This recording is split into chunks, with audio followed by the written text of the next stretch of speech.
საიდუმლო პაკეტია ბათუმიდან თოფანბეგ.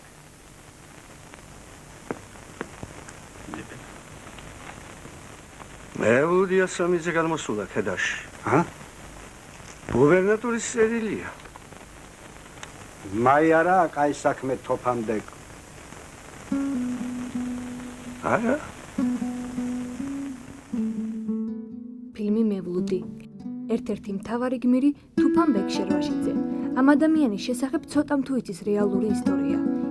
ის აჭარაში აფხაზეთიდან გადმოსახლებული ალექსანდრე შერვაშიძის შთამომავალი იყო.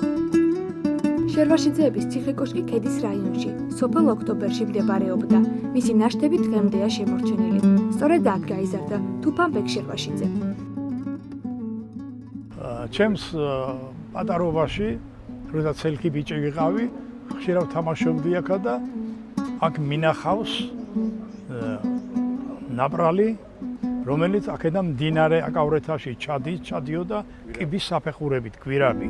თქვენ ხედავთ აგერიგიც არის ბუხრის კამარიც მოცემული და ბევრი საინტერესო ქვები წარწერებით და რაღაცები და ასეც რომ თითეული მონაკვეთი რო შევისწავლოთ, ეს მოგცემს იმ ძველი ისტორიის ნამდვილ ფაქტებს. თურქული მმართველობის პერიოდში ისტორიული დოკუმენტები ამ ოჯახის საქმიანობის შესახებ განადგურდა, ზოგიც დაიკარგა. მხოლოდ გადმოცემით იცის, რომ იმ ადამიანის შთამომავალია, რომელიც საზოგადოებაში დიდი პატივით სარგებლობდა. სწორედ ამიტომ დღემდე იკვლევს თუფანბეგ შერვაშიძის მოღვაწეობის ისტორიას. ყველანი მადლიერების გზნობით იგონებდნენ, წინაპრებიდან ვიცი გაგონილი მაქვს, დაფასებული კაცი იყო, არავის არ დაჩაგრავდა, არავის არ დატუქსავდა, ქველმოქმედი იყო, სურსათით, სანოვაგით, გაჯირებულ ხალხს ეხმარებოდა, ამარაგებდა. როდესაც აჭარიდან ოსმალეთში მასობრივი გადასახლება დაიწყო, თუფანბეგ შერვაშიძემ დაახლოებით 3000 ადამიანი დააბრუნა გზიდან. ეს ის ხალხი იყო, რომლებიც წასვლის მიზეზად ასახელებდნენ, რომ საჭმელი არა გვაქვს, სასმელი არა გვაქვს, სასაცმელი არა გვაქვს, სახლი არ მივარგა და ასე შემდეგ. ესე მიზეზი იყო სული იმპერიის შემოსვლა და ამის გამო გარბოდა ხალხი, მაგრამ ისინი ასახელებდნენ თავიანთ სოციალურ მიზეზებს, რაზეც თუფანბეგმა მაშინ გააკეთა სათანადო გამოხმაურება და ამ ხალხს როგორც სულსაც სანოვაგე, ისე სახლები, მიწები და ყველაფერი დაურიგა და შეიძლება ითქვას, რომ 3000 ადამიანი თუ დარჩა მაშინ საქართველოს ფარგლებში, ეს უაღრესად დიდი დამსახურება ამაში თუფანბეგ შერვაშიძისა. 1878 წლიდან 1898 წლამდე ქედის მაზრის უფროსი იყო.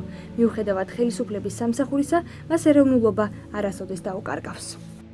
რუსეთის ჩინოვნიკი იყო, მაგრამ ორიენტაცია პრორუსული არასოდეს მას არ ჰქონია. რა თქმა უნდა, ის რომ მან მუჰაჯირები უკან დააბრუნა, ეს რუსეთის ინტერესებში არ შედიოდა. არავითარ შემთხვევაში. ის რომ მასთან სახალხო გამათავისუფლებელი მოძრაობის ქართველი ლიდერები ღამეს ათევდნენ, არც ეს შედიოდა რუსეთის ინტერესებში და არც ის შედიოდა, რომ მან მოინდომა გადაერჩინა თავისი ნათლული ცნობილი სახალხო განმათავისუფლებელი მოძრაობის გმირი მეულუდ დიასამიძე. აქ აურობას უნდა გაეცალო. აქ ჩამოხჩობა არ აქცდება. ჩემი დიდი პაპა ალი მირზა დიასამიძე ასპინძის ომში ხლებია ერეკლე მეფეს. ოსმალების წინააღმდეგ ბრძოლაში სისხლი დაუღრია. მე სად მისტუმრებ თოფანბეგ? გაღმა რა მინდა? ჩემს მიწაზე უნდა მოვკვდე. ამის შემდეგ თუფანბეგ შერვაშიძე კიდევ ერთხელ შეეცადა დახმარებოდა ნათლულს. ქედის მაზრის უფროსმა საპატიმროში მყოფ მეულუდს იარაღი შეუტანა და ეს საუბარი გაახსენა. ვაჟკაცობა გმართებს მეულუდს.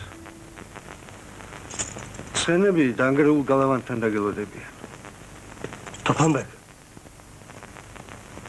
ოსმალთა ბრძოლაში ერეკლე მეფე ჩემი დიდი პაპაც თან ახლდა. ერთად იბრძოდნენ.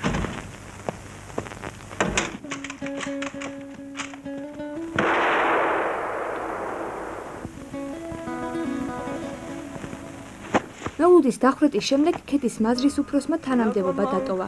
თუფანბეგ შერვაშიძე 1914 წელს გარდაიცვალა.